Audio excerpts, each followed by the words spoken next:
अऊज़ु बिल्लाहि मिनश्शैतानिर्रजीम बिस्मिल्लाहिर्रहमानिर्रहीम। तमाम तारीफ़ें उस परवरदिगार आलम के लिए हैं जो आलमीन का पालने वाला है। दुरूद व सलाम हो मोहम्मद व आले मोहम्मद अलैहिमुस्सलातु वस्सलाम पर। अज़ीज़ नाज़रीन, अस्सलामु अलैकुम व रहमतुल्लाह। ये ख़ास मौजू जिसका टाइटल ही आपने देख के समझ लिया होगा कि हमारे मजहबी प्रोग्राम का हाल, हमारे महफ़िलों का हाल, हमारे जो मजालिस का जो सिलसिला होता है उसका हाल, और भी बहुत से मजहबी प्रोग्राम हैं। कुछ चीज़ों पर हम फोकस कर पाएंगे। कुछ सवालात हैं जो उस हाल को देख करके पैदा हो रहा है कि क्या ऐसे ही प्रोग्राम हुआ करते थे या अब जो हो रहे हैं यही सही है और इसी को आगे बढ़ाया जाए। इसलिए कि अब कई ऐसे कुछ बुज़ुर्गों के जो तबका है, कुछ सबकी बात नहीं करें, कुछ वो दूर हो रहे हैं। कुछ पढ़े लिखे लोग हैं जो कहते हैं कि नहीं, इस प्रोग्राम में हम नहीं जाना पसंद करते हैं। या ख़ुद हमारे मुसलमानों के बहुत से गिरोह हैं जो पहले हमारे बहुत से प्रोग्राम में आया करते थे, अब तकरीबन कहा जाए कि एकदम नहीं आ रहे हैं। तो क्या हो गया? क्या पहले वाला हाल, यानी पहले वाले हालात सही थे या अब जो हो रहा वही सही है और उसमें और इजाफा होना चाहिए?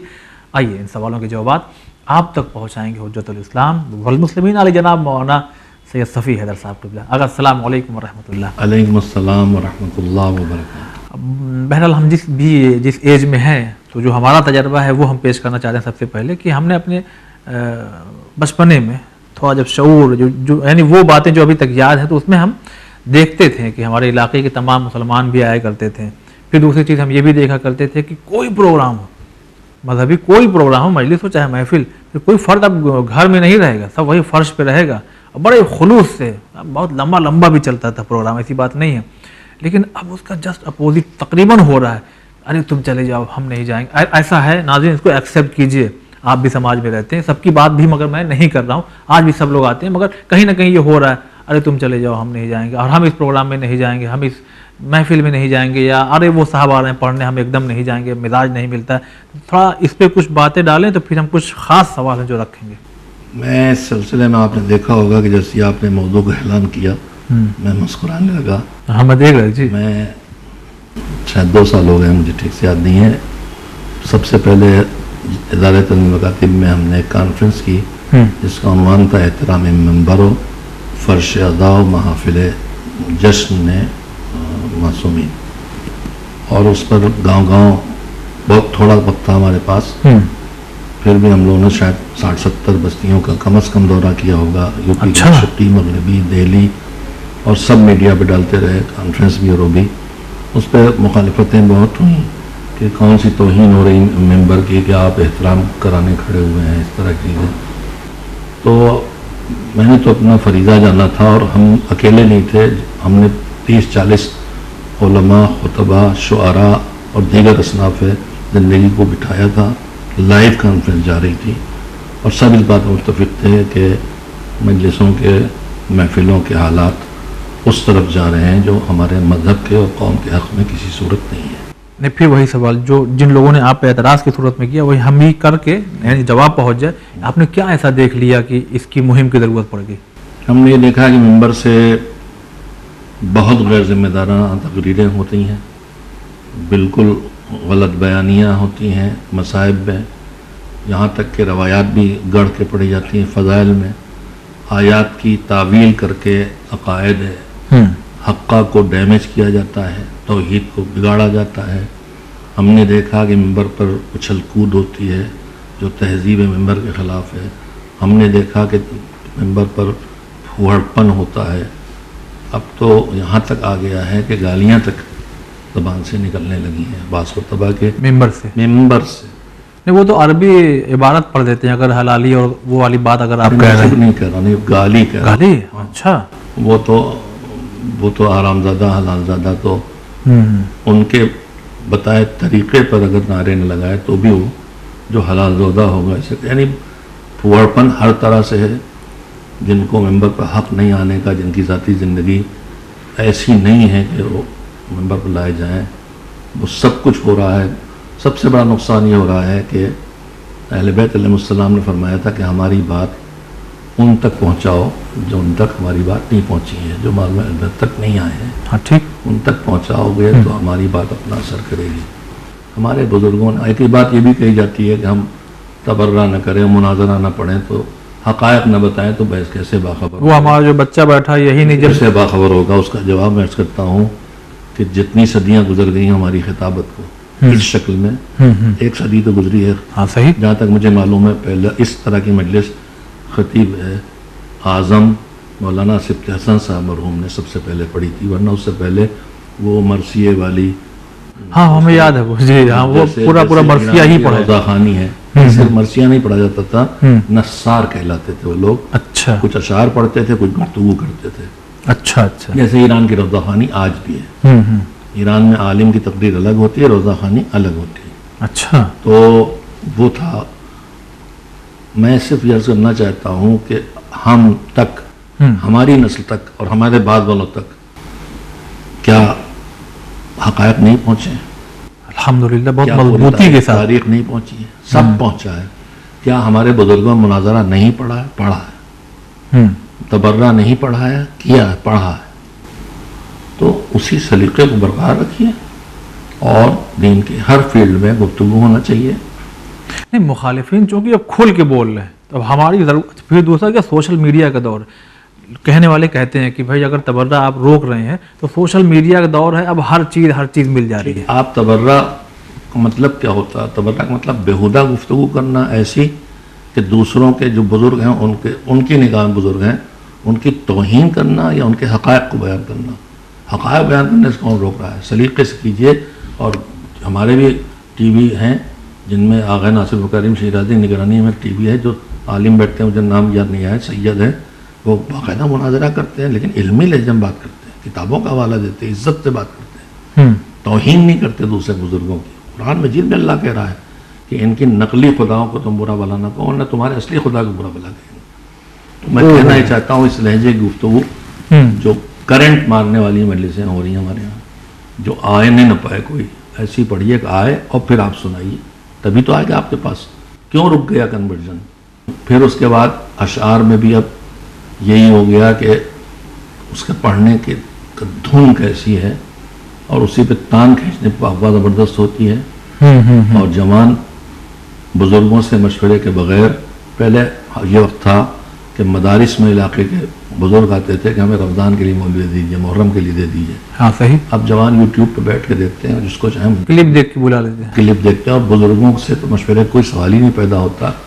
और वो उन्हें जो अच्छा लगा, जिसमें तारीफ बहुत देखी, जिसमें वाह देखी, जिसमें धुन पसंद आई, जिसमें खताबत खूब नारे लगे, उसको बुला लेते हैं। ये सब मेयार बदल गए हैं और इसके ज़रिए पेशावर लोग जो पैसे के लिए सब कुछ कर रहे हैं और पैसे तय भी कर रहे हैं। अब हमारे मुल्क में लानत नहीं आई थी, अब आ गई है। यहाँ पैसे तय किए जाने लगे हैं। पहले शुआरा ने काम किया, अब ज़ाकिरीन भी करने लगे हैं। ये सब मुसीबतें हैं। अगर यही मुसीबतें जारी रहेंगी तो आखिरी ज़रिया हमारे पास मजलिस अज़ा और फ़र्श अज़ा बची है, जो दीन को पहुँचा रही है, ये भी ख़त्म हो जाएगा। ये जो बात आपने कहा ना, मैं दोनों रुख से बात करना चाह रहा हूँ, असल में नाज़रीन तवज्जो दीजिएगा। ये जो आपने कहा पेशावर ना, कभी कभी ऐसे लोगों से हमें मुलाकात हुई है, क्यों पैसा मांगते हैं आप, डिमांड क्यों करते हैं?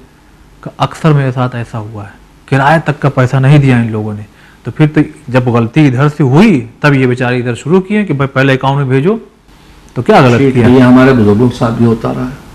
लिफाफा मोटा पकड़ाया गया, ट्रेन पर चलते वक्त खोल के देखा तो कागज रखे हुए थे।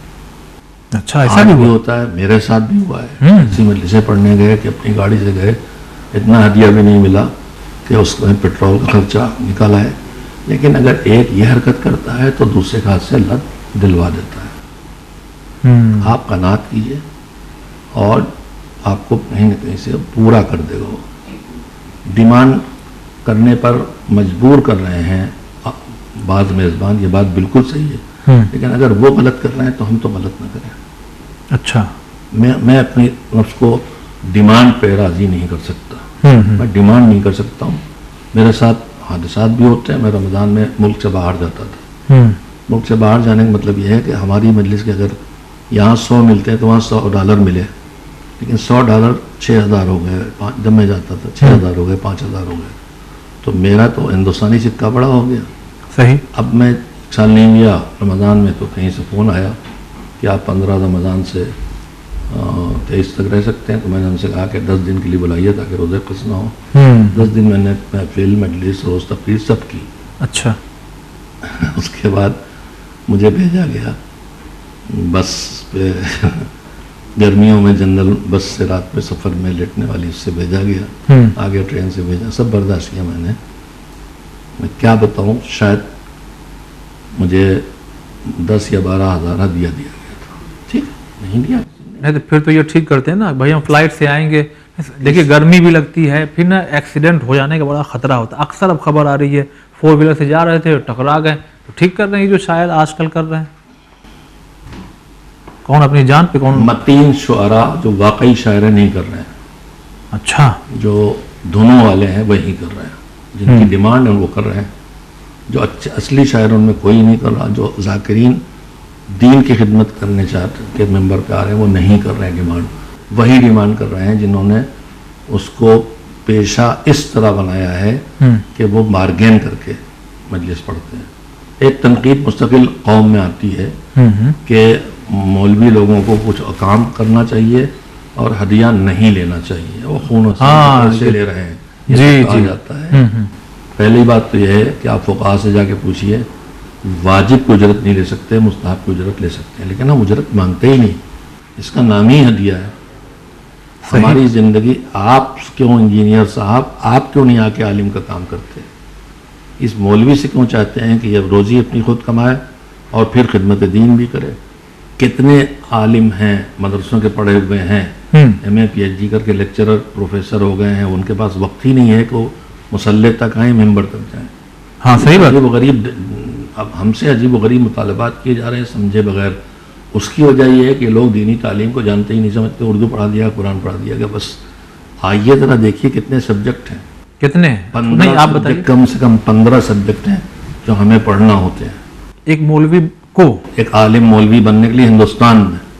अच्छा जी, मैं गिनाऊं, ग्रामर है, अरबी की नह, सर्फ, मानी बयान, उसका लिटरेचर, और एक आध चीज़ मुझसे और छूट रही है, फसाह बलागत एक छीट रही है जो उससे ताल्लुक़ रखती है औज़ान वज़ान से। उसके बाद ये नए सर्फ यानी ज़बान से अरबी से निकले। अच्छा। अब फारसी ग्रामर, फारसी लिटरेचर। हाँ। फिर अगर उर्दू तो बस पंजम तक पढ़ाई जाती, नहीं पढ़ाई जाती, जबकि हौज़े में मदरसों में पढ़ाई जाना चाहिए ताकि उनकी उर्दू अच्छी हो जाए। उसके बाद मंतिक, फ़लसफ़ा, उसूल दीन, उसूल फ़िक़्ह, गिनते जाइए कितने हुए, 10 कर दिए मैंने शायद तकरीबन। हदीस, रिजाल, दिराया, तफसीर, तारीख, अखलाक, 15 से ऊपर हो गए, 18-20 हैं। ये खाली यही की बात चल रही है। नहीं, हम तो ये भी फिर सवाल उठाएंगे, जरूरत क्या है इतना? देखिए इतना तो कम से कम खाली पढ़ाई है कि इसमें से कोई चीज़ कम कर देंगे तो कहीं ना कहीं कमी पैदा हो। मंतिक हटा देंगे, अक्ल का इस्तेमाल खत्म हो जाएगा। फलसफा हटा देंगे तो कहाँ से देंगे? दूसरे अदियान और मज़ाहिब से। कलाम छूट गया उससे, कलाम हटा देंगे तो कहाँ मुकाबला करेंगे? अच्छा। अकायद हटा देंगे तो हम खुद ही बिगड़ जाएंगे। तो यही सब चीज़ें कुम और नजफ वगैरह में भी यानी हायर लेवल पर पढ़ाई जाती है। तो फिर वो आकर के यहाँ पर दो ही काम है ज़ाहिरी तौर पर। किसी कॉलेज में पढ़ने वाले एक ही सिलेबस पढ़ते हैं, लेकिन हर स्टूडेंट की अपनी सलाहियत होती है। सही कोई टॉपर होता है 99.99 लाने वाला, कोई फिसड्डी होता है 10% लाने वाला। सही। हौदे में पढ़ने वाले को यही हाल है, मदरसे में पढ़ने वाले यही हाल है। अब ये इतनी मेहनत करने के बाद उसको हिंदुस्तान की मिल्लत या पूरी दूसरी जगह इससे ज़्यादा कदरदानी मैं अर्ज कर दूँ, कहीं इतनी नाकदरी नहीं है जितनी यहाँ है। नाकदरी यहाँ किसी मुल्क में नहीं है नाकदरी। अच्छा। हाँ बिल्कुल, मैं दावा कर रहा हूँ। नहीं, उसकी वजह शायद ये रही होगी ना कि जो अक्सर हमारे नाज़िम में से कुछ लोग कह देते हैं सबसे जो नालायक है उसको मदरसे में भेज दो, तो उस चक्कर में इतने मौलवी हजरात यहाँ पे हो गए हैं, अब ज़्यादा हो गए। कहाँ हो गए इतने मौलवी? अभी आपकी कौम की ज़रूरत, अगर आप सच में आप अपनी ज़रूरत पूरी करना चाहें तो अभी भी नहीं हुए। आप अपनी मजहबी ज़रूरत समझते ही नहीं है। ज़रूरत तो है, मौलवी उस ज़रूरत के मुताबिक हमको नहीं मिल पा रहे हैं, ये भी हम कहेंगे। वो है, लेकिन हर ज़रूरत भी छोटी बड़ी हर जगह है। 4 बस्तियों का गांव है जी, बहुत इब्तदाई तालीम भी से वाकिफ नहीं, वहाँ छोटा से मौलवी भी चल जाएगा, हाई स्कूल भी चल जाएगा, सही। कहीं इंटरमीडिएट वाला हमारी लाइन में, जी जी, आप कहीं डिग्री वाला, कहीं पोस्ट ग्रेजुएशन वाला, कहीं पीएचडी वाला चाहिए। तो हर जगह की ज़रूरतें अलग हैं, उस एतबार से हमारी तादाद ज़्यादा नहीं है। और हुआ यह कि इनकलाब के बाद ज़ौक़ पैदा हुआ, लोग चले गए। अच्छा। और वहाँ की ज़िंदगी यहाँ से बहुत बेहतर है। वहाँ भी ये बच्चे रह लिया, वो यहाँ आने तैयार नहीं, यहाँ आए तो यहाँ के मसाइल दरकार हैं, मसाइल बहुत हैं। ये भी कहा जाता है कि आपको वही बात फिर दोहराऊं कि आपको दीन से पैसे लेके काम नहीं करना चाहिए। दुनिया का हर मजहब, पादरी से लेके सब जितने मज़ाहिब हैं देख लीजिए, वो सब अपने दीन के पैसे पे काम कर रहे हैं, बड़ा बड़ा काम कर रहे हैं। और उनकी ज़िंदगी, जो लोगों की, आम लोगों की ज़िंदगी उसी स्टैंडर्ड की है। ये सवाल आने वाला था और हम चाह रहे हैं कि बस यही मौका है कि पूछ लें, क्या वजह है आखिर कि अक्सर जो है, अक्सर हमारे नाज़रीन भी इस पे राज़ी होंगे कि आने वाले जितने भी उलमा हैं, अवाम ही चाहती है ऐसा, या कुछ उनकी तरफ से भी ऐसा है कि बस वो सतही लेवल के रहें, जहाँ हाई हुए तो सबसे पहले अवाम में कुछ खड़े हो जाएंगे, खुम्स खा गए, ज़कात खा गए, कहीं किसी का दबा दिया है पकड़ के। यानी क्यों हम ये चाहते हैं कि एक आलिम जो है बस, यानी आज के दौर में मैंने अर्ज किया था कि अबू धाबी से अगर धोबी भी आकर घर बना ले तो कोई एतराज़ नहीं। और अल्लामा जैसे आलिम दीन जो ज़ीशान साहब, जब उन्होंने घर बनाया था तो उसका नाम रखा गया था खुम्स ज़कात हाउस, यानी खुम्स इन चीज़ों से बना हुआ है। तो मौलवी की तरक्की कौम समझती कहीं से पैसा मार के लाई है। कार खरीदेगा मौलवी को। अभी तक हमारी कौम चाहती है कि जो पहले बदहाली थी तंगदस्ती के दौर में, जब दरवाज़ों पे टाट पट्टी लटकी थी तो मौलवी यहाँ भी लटकी थी, जब फटे कपड़े पहनते सब तो मौलवी की वही हालत थी। अब कौम के हालात बेहतर हुए हैं तो उसके भी हालात बेहतर हुए हैं, इसी कौम से पाक है। जैसे फिर वो हदीसें जो आप लोग बयान करते हैं, मौला ऐसे रहते थे और वो फिर बता दी थी वहीं बसरा के गवर्नर के भाई को, जब वो रूखी सूखी और खा के दुनिया छोड़ के टाट पहने था, तो महिला ने कहा था, या उदैया नफ्सिक तेरे ऊपर है दुश्मन, अपने नफ्स के छोटे दुश्मन शैतान के ऊपर गालिब कर गया है। तो उनका आप क्यों करते हैं? उन्होंने कहा कि मैं इसलिए करता हूँ कि मैं इस मुल्क का हाकिम हूँ और मेरी ज़िंदगी कमतर इंसान की ज़िंदगी के बराबर होना चाहिए ताकि उसको तकलीफ ना हो, और तुम ये नहीं कर सकते हो। तुम यानी अपने आप को हम मेंटेन करें, लेवल पे लाएं माशरे के करें। अभी मैं अर्ज कर रहा हूँ और तुम नहीं कर सकते हो, लेकिन आईनू बित्तक़वा, ये नहीं कर सकते हो कि मेरी तरह ज़िंदगी बसरो, लेकिन तक़वे से मेरी मदद करो। छठे इमाम, वही भी शायद हमने किसी एपिसोड में आपसे बात की कि वो मोहम्मद इब्न मुनकदिर शायद नाम उसका सूफी था, वो ऊपर टाट अंदर रेशम पहने था। इमाम ऊपर रेशम तो नहीं, अच्छे कपड़े और अंदर टाट पहने थे। उसने कहा आप बंदे रसूल है, आप ये ज़िंदगी बसर कर रहे हैं। इमाम ने कहा तेरे लिए ये है, मेरे लिए। जहाँ वसअत हयात की गुंजाइश पैदा हुई वहाँ इमाम ने उस वसअत हयात के साथ ज़िंदगी बसर की है। घोड़ा कार था उनके पास थी, ऊँट ट्रक था उनके पास थी, गुलाम और कनीज उनके पास थे, खेतियाँ उनके पास थी। तो कोई वो जो हमारे यहाँ तकवा समझा जाता है, बानी तंजीम मौलाना नसरी कहते हैं तकवा नहीं, तकवे का लकवा है। तो हम सब पूरी कौम हमको लकवा मारा हुआ देखना चाहती है। और खुद ही बदनाम, जिस दिन मेरे पास बस चला, मैंने सेकंड हैंड स्कूटर खरीदा, बानी तंजीम जिंदा, तुम पीछे बैठे, कहा चलो, हम डर शर्मा रहे थे, अम्मा पहन कर चलो, खास लेके गए जहाँ हमारे अपने मज़हब के लोग ज़्यादा है। हमारे एक उस्ताद शिया कॉलेज के मिल गए, रुक कर नजदीक रुक को तुम्हारे उस्ताद साहब से मिलवा दूँ। तो उसके बाद मेरी हिम्मत हो गई। अम्मा बे नेमत रब्बे का फहदिस, जो अल्लाह ने दिया उसको जाहिर करो, मेंटेन रखना है। बिल्कुल। अच्छा, एक चीज़ जो हम उठाना चाह रहे हैं जानबूझ करके, क्योंकि आपके थ्रू भी, आपके मदरसे के थ्रू भी और ऐसे बहुत से और मदारिस हैं जाते हैं। देखिए, हर सब आप ही ने कहा कि सबकी सलाहियत एक जैसे नहीं, हर आदमी यहाँ के खतीब नहीं बन सकता, हाई लेवल में। तो क्यों नहीं उनको ये भी बताया जाता कि भाई तुम अगर वहाँ आओ, यहाँ आओ, ना भी चल पाओ अगर, तो कम से कम कोई दुकान ही खोल के बैठ जाओ, या कुछ ऐसा अब मदरसों में भी कुछ ऐसा कुछ छोटा मोटा सिखा दिया जाए कि अगर वो आए, अगर ना चल पाए खिताबत में, तो चलो भाई कोई अपने मदरसे के लिए कह सकते हैं कि हम जितना मुमकिन है उतना कर रहे हैं। कंप्यूटर कोर्सेज में वो चीज़ें सिखाते हैं जो उनको रोज़ी दिलाने का जरिया बन जाए इज्जत के साथ। अच्छा। मसलन कंपोजिंग है मुख्तलिफ ज़बानों की, एडिटिंग है, डिज़ाइनिंग है, अच्छा, कोरल ड्राफ्ट, ऐसी चीज़ जो इतना हमसे मुमकिन है हम कर रहे हैं। हम एक्सपर्ट नहीं हैं, हमने एक्सपर्ट्स को जोड़ा है। और चीज़ें बढ़ेंगी, हम तो कहते हैं एनिमेशन भी सिखा दें, इंशाअल्लाह। इस तरह की बहुत चीज़ें हम फिल्म डायरेक्टर बना सकते हैं, हम कहीं मैनेजमेंट पढ़ा के लगा सकते हैं। हमने जामिअतुल मुस्तफ़ा को पूरी तजवीज़ें लेके भेजी थी कि आप वहाँ के अपने शागिर्दों को ये चीज़ें पढ़ा के भेजिए, सिखा के, ताकि हम बेरोजगार न रहें। इस पे क्या काम हो रहा है दीगर मदारिस में या आपके यहाँ? दीगर मदारिस में भी अब हो रहा है। नहीं, इस पे जो हम पूछना चाह रहे हैं, क्योंकि अब लोगों के हाथ में किताब नहीं है, अब सोशल मीडिया का दौर है, तो सोशल मीडिया के जरिए अपनी बातों को पहुंचाने के लिए आप लोग क्या कर रहे हैं? हमारे यहाँ तो पूरे क्लास हैं सोशल मीडिया की ट्रेनिंग देने के। अच्छा। कैसे सोशल मीडिया से हम इस्तेफादा करें, अपने दीन को कैसे इससे पढ़ें। नहीं, एक जो तालिब इल्म जो मौलवी मौलाना बनेंगे, वो खुद अपने आप को वहां तक डेवलप कर सकते हैं। हाँ, हमारे पास हैं, हमने बिस्मिल्लाह कर रखी है, हम बता रहे हैं। पहला उसको ये सिखाते हैं कि कैसे मसलन गूगल से इस्तेफादा करो, कैसे तुम इससे दर्जनों किताबें पढ़ के एक रिवायत ढूंढने के बजाय कैसे इससे फट से निकाल लो, उसकी 10 तफसीरें पढ़ लो। अच्छा, ये सब तो हम ट्रेनिंग दे रहे हैं और उम्मीद है कि और मदारिस भी कर रहे हो। मदारिस की भी हमारे 2 किस्में हैं, कुछ सरकारी मदारिस हैं, उनमें यहाँ बेरौनकी है और वो मजबूर हैं कि जो सिलेबस सदियों से चला है वही पढ़ाएं, और फिर वो उसके बाद उनके पास टाइम नहीं। लेकिन जो नए मदारिस कुम से आने के बाद खुले हैं या बास पहले से, उनको फिक्र रहती है कि हमारा आलिम बे ज़माने हो। कम से कम 8-10 मदारिस हिंदुस्तान में इस तरह के पहचाने जा रहे हैं, जिनमें अल्हम्दुलिल्लाह सर फहरिस्त का जामिया। अच्छा, इस पे क्या कहेंगे? बल्कि हम चाहते हैं आपसे कहलवाना, आप कहें कि अक्सर हमने देखा है कि इल्म तो बहरहाल इल्म है, हम लोग की ये मजबूरी है कि दीनी दुनियावी कहने लगते हैं।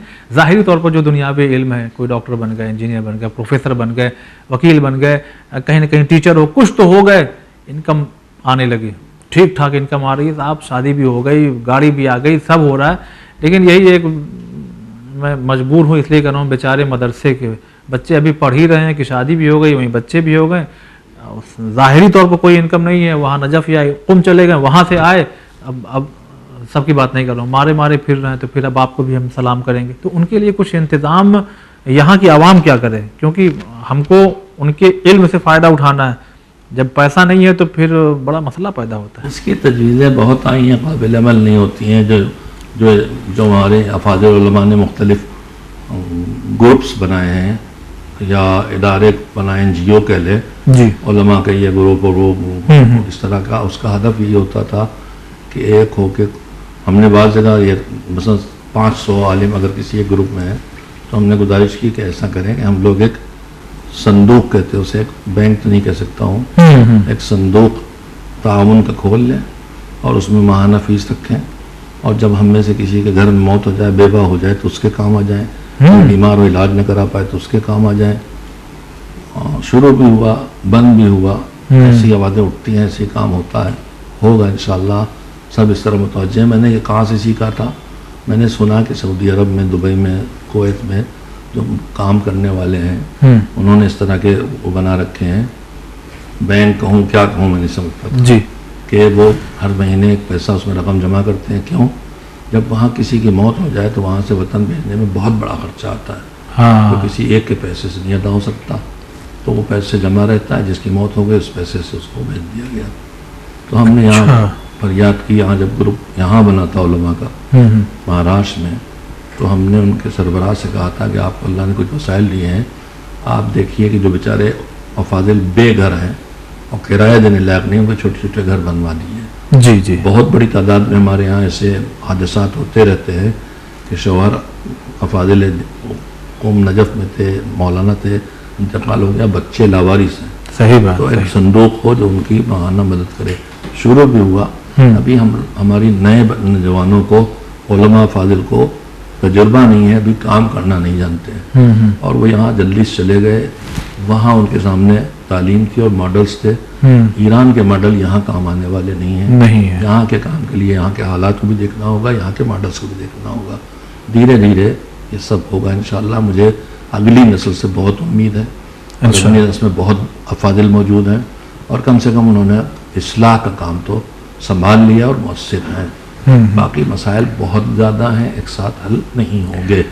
अच्छा, इस पे क्या कहेंगे आप? बल्कि दिल का दर्द है नादरीन, ये पहुँचे उन मुंतज़मीन तक उन इलाके वालों तक अक्सर खुद आपके साथ ऐसा हुआ होगा, यानी देखा होगा आपने, खुद हमने भी महसूस किया कि ये इलाका है, ये शहर है, ये गांव है, ये बस्ती जो भी है, कि वहाँ पे जो प्रोग्राम हो रहे हैं, हालांकि महफिल हो रही है, मजलिस हो रही है, उसमें मिसाल के तौर पर तकरीबन 1.5 लाख, 2 लाख, 2.5 लाख, 5 लाख, 10 लाख खर्चा हो रहा है, मगर जो अच्छा उसमें जो आने वाले हैं उनको 20-25 हज़ार मिला, 50 हज़ार मिला, लाख रुपए मिल गया, लेकिन वो एक दिन जो आते हैं आपके यहाँ, और आपके यहाँ जो पूरे सदाबहार है, यानी 12 मास आपके यहाँ पड़ा हुआ मौलवी है, उसको आप जो है वो कहीं 6,000 से ऊपर नहीं, कहीं 8 नहीं, कहीं 12 अगर है तो फिर कहिए कि नाम हो जाता है कि भाई उस इलाके में फला को 15,000 मिलता है ना। तो नहीं, इन लोगों से क्या कहेंगे जो खिदमत साल भर लेते रहते? सब कहा करता हूँ और कहता रहूंगा, मगर फौरन आज़ादारी के मुखालिफ है ये।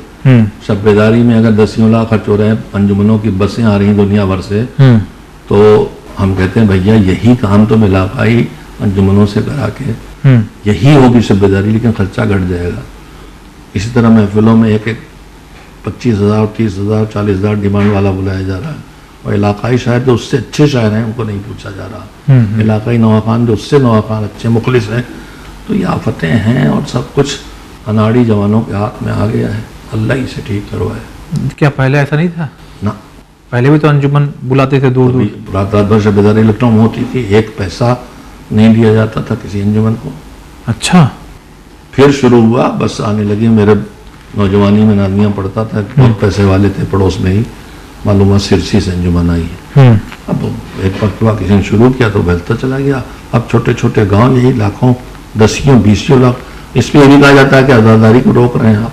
कुछ हम बोलें तो कैसे बोले, बोलते तो हैं लेकिन मेंबर से ही शुरू हो जाता, आप आज़ादारी रोक रहे हैं। हम आज़ादारी नहीं रोक रहे हैं, हम आज़ादारी के नाम पर जो आप उसी पैसे को आज़ादारी ही में उससे ज़्यादा फायदे पे लगा सकते हैं। मैं नहीं कहता पैसा वो जाकर स्कूल पे लगाइए, नहीं कहता मैं, लेकिन उसी पैसे को अपने शौक पूरे करने और मुकाबलेबाजी के बजाय सलीके से आज़ादारी पे लगाइए।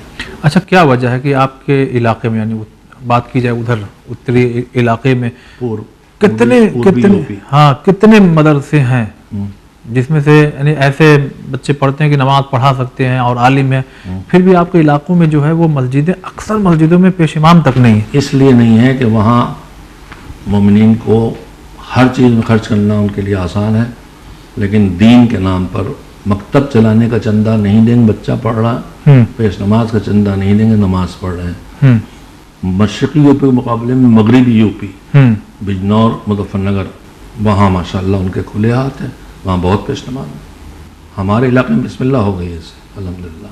क्यों नहीं करते ये लोग आखिर? अब मैं क्या बताऊँ, कुछ गुजारिश करें। बानी तंजीम कहते थे हमारी कौम बेखबर है, बेअमल नहीं, जो हमने सिखाया वो कर रही।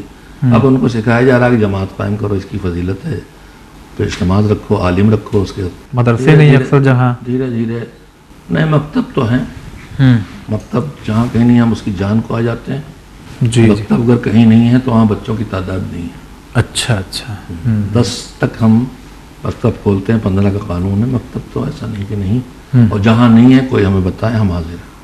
चलिए, बहुत शुक्रिया। एक इशू ज़रा सा हम उठाना चाहते हैं, नाज़रीन बहुत तवज्जो से, बिलखुसूस जो यंग जनरेशन है उनसे, बगैर नाराज़गी के, इसलिए कि बहरहाल हम भी आपके पीछे पीछे आगे कहीं ना कहीं रहा करते हैं।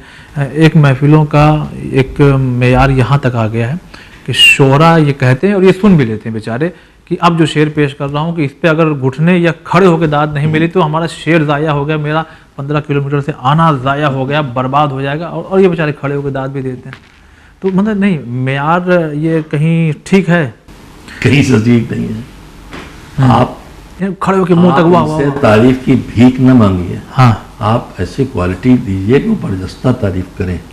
और आज भी जो मेयारी महफिलें होती हैं, जिनमें बनारस का नाम लूँगा मैं, वहाँ उलमा की निगरानी में जवादिया और ईमानिया में और उनके ज़रिए और महफिलें होती, वहाँ भी बिगड़ गया है कहीं जगहों पे। वहाँ कोई ऐसी बेतुकी शायरी नहीं होती, उलमा बैठते हैं, टोक देते हैं, रुक जाओ, और वहाँ क्या तारीफें नहीं होती हैं। ये टोकना तो कैसे सही हो गया पब्लिक में? पब्लिक में टोका गलत, तुम गलत कर रहे हो तो कैसे नहीं बाद में टोक दें? तो उस वक्त तो गलत करके चला गया, पब्लिक तो अच्छा, पब्लिक तो उस गलत को कबूल कर लिया। उसके अलावा जो हालात हैं उनमें जिम्मेदारी बनती है कि गलत हो रहा है तो जहाँ तक गलती पहुँची है वहाँ तक उसको रोका जाए। अभी हमारे ऊपर तो जो हुआ वो हुआ, जो हमें टोका नहीं था, हम वापस बात करें तो वहाँ तक पहुँच गया। लेकिन उसके बाद दिल्ली में एक साहब किसी कस्बे से आए थे, शायर थे, उन्होंने शेर पढ़ा तो उसका मतलब ये था कि अली की शक्ल में खुदा आया है। तो वहाँ उलमा बैठे तो उन्होंने टोका कि मत पढ़ो, तो बहस की कि नहीं पढ़ेंगे। आखिर में कहने लगे कि हर जगह आपकी नहीं चलेगी उलमा से। मौलाना मुमताज़ अली साहब उसमें मरहूम उसमें थे, संजुदा आलिम थे, और वो शायद जारचवी साहब ने मना किया, अहमद जारचवी थे उसमें, और भी हजरात थे। तो उनसे शायर साहब कह रहे हैं कि हर जगह आपकी नहीं चलेगी। अच्छा। तो आदमी बेइज्जत होना चाहे तो टोके, लेकिन बेइज्जती से डर के टोकना नहीं छोड़ना चाहिए। यानी बुजुर्ग एक चीज़ ये भी हो रही है कहीं ना कहीं, मैं ये नहीं कहूँगा फिर मैं और आप कह खड़े हो तारीफ करो, नहीं, मुझे इंतहाई तकलीफ होती है जब दूसरे भाइयों की तरह नोट बरसाए जाते हैं। ये तो बहुत अभी कम है, लेकिन कहीं ना कहीं देखा गया है। बारह देख चुका हूँ। अच्छा। 10-10 के नोट लेके आए, बिखेर रहे हैं, कव्वाली और दूसरी जगहों की नकल। और मैं और पीछे जाऊँ तो कव्वालियों भी नहीं था। जमींदारी के दौर में कुछ रक्स नाच गाने के लिए बुलाई जाती थी। नहीं, जितने सब चीज़ हो रहे हैं सब में जो है मौला अली और आखिरी इमाम और तमाम लोगों का जिक्र हो रहा है, तो क्या इमाम हमारे इस अमल से नहीं राजी हैं? आप राजी हैं जो इमाम की बात थोड़ा से जानते हैं? अगर आप राजी हैं तो समझते हैं अच्छा काम हो रहा है। आप अगर राजी नहीं हैं तो चंद लड़के जवान ही कर रहे हैं, कोई बुजुर्ग कोई संजीदा राजी है इस पर, तो इमाम कहाँ से राजी हो जाएंगे? अच्छा, इस पे क्या कहेंगे कि बहुत से अभी भी जहन में कहीं ना कहीं बसा हुआ, ये महफिल तो हमारी नमाज फजर के बाद चला करती थी, आज भी बेचारे चला रहे हैं, 10-20 लोग बैठे रहते हैं रात भर जो है, तो क्या इसको अब हालात को देखते हुए थोड़ा सा समेटे ना जाए? अल्लामा जवादी अल्लाह मकामा ने, शायर भी थे वो, महफिल शुरू की थी, टाइम लिमिट थी, मसलन हम 8 बजे शुरू करें 11 बजे खत्म कर देंगे। मैंने भी बिस्मिल्लाह की है मजलिसों महफिलों में। ईरान में और इराक में मैंने देखा मजलिस शुरू होने के वक्त नहीं लिखा होता है, मजलिस ख़त्म होने के वक्त लिखा होता है, मिन एला। अच्छा। हाँ, तो मैंने यहाँ अपने यहाँ शुरू कर दिया है कि इस वक्त शुरू करें, इस वक्त खत्म करें। वाह। इसी तूलानी प्रोग्राम की वजह से न जाने कितने लोग शरीक नहीं होते कि अभी शुरू नहीं हो, कह रहा कब शुरू हो कब ख़त्म हो, हमको सुबह जाप पे जाना। लिमिट में आ जाएगा तो शिरकत बढ़ जाएगी। मैंने अर्ज़ किया मजलिसों में कि भैया तूलानी बहुत न बनाओ, क़ुव्वत बर्दाश्त के अंदर रखो। नमाज में होने लगा, घंटों दुआएं हो रही, फिर सज्दा शुक्र हो गया, ज़ियारत हो गई, फिर खड़े होकर हल्का बना लिया, फिर से वही सब दोहराया जा रहा है। कहाँ शरीयत ने कहा था, कहाँ इससे अभी तो दुआ कर चुके हो भाई, फिर से वही। हाँ, 10 मिनट उसी में लगा रहा, 10 मिनट छुट्टी लेके आया था, 20 मिनट की नमाज दोहरान पढ़ ले, वो कहेगा यहाँ तो पौन घंटा लग रहा, तो नहीं आएगा। बहुत से देखिए सवाल अभी रह गए, प्रोग्राम का वक्त बल्कि आज ज़्यादा हो गया है, बहुत सी बातें हैं। बहरहाल मैं अभी रोक रहा हूँ यहाँ पर। नाज़रीन, इन चीज़ों को बल्कि आप ही अगर कहें तो अच्छा होगा कि कोई नई चीज़ शुरू करना, भले ही शरीयत उसकी इजाज़त दे रही हो, तो हमें कितना सोचना चाहिए, क्योंकि ये जो आपने बयान किया ना, कोई एक आदमी शौक में शुरू किया, अब वो साहब चल पड़ा मामला। तो हो रहा, इजादात बहुत हो रही है। हर साल अज़ादारी में कुछ ना कुछ आपको दिखाई देगा, नया ऐड कर देगा, और हर साल नया करने का बड़ा शौक पैदा हो गया। उनसे नामों में भी नए की सनक आ गई है। तो भैया दीन है 1400 साल पुराना, उसी पुराने को लाते रहिए, उस अक्ल के लिए जो इस वक्त मौजूद है उस तरह उसे पेश कीजिए, लेकिन कुछ नया करने की कोशिश दीन में न कीजिए। दीन में कुछ नया अगर दीन बना के किया जाए, बना में दीन किया जाए, तो उसी को बिदअत कहते हैं, और बिदअत करने वाले पर अल्लाह की लानत है। सही। चलिए, बहुत शुक्रिया अदा करते हैं। देखिए नाज़रीन, बहुत सी बातें हैं, कुछ खुल की बयान हुई हैं, कुछ थोड़ा सा वहाँ तक हम लोग शायद नहीं पहुँचे, वक्त की तंगी की बिना पे। आप उसको समझिए, हालात को देखिए, जो सीनियर लोग हैं वो समझें बचपने में क्या क्या प्रोग्राम कैसे हुआ करते थे, कितने तमीज़, कितने उसके दायरे में हुआ करते थे, और अब क्या हो रहा है। बहरहाल आप देख रहे हैं, बहुत से लोग दूर जा रहे हैं। ये अपनी तरफ से हम नहीं कह रहे हैं, कि लोग खुद कहते हैं हम नहीं जाते हैं, तो कहीं ना कहीं कुछ ना कुछ ज़रूरी नहीं है खाली कोताही उन्हीं लोगों में हो जो कह रहे हैं कि नहीं जाते हैं। बात खत्म हो गई, वक्त भी गुजर गया। मैं ऐनी शाहिद हूँ कि ऐसी अज़ादारी और ऐसी महफिलों की वजह से कितने बच्चे हमारे यूनिवर्सिटीज़ में सिर्फ अहले कुरान से जुड़ गए हैं और अहले नमाज से जुड़ गए हैं। तो नाज़रीन, इन बातों पे तवज्जो दीजिए, भाई, ख़ासकर वो जो बानियान है महफिलों के, मजालिस के, जो दीगर मजहबी प्रोग्राम है, उस पर तवज्जो दे खुदा के वास्ते। इंशाअल्लाह फिर किसी ख़ास मौजू को लेकर हाजिर होंगे। आज के लिए बस इतना ही। अस्सलामु अलैकुम व रहमतुल्लाह।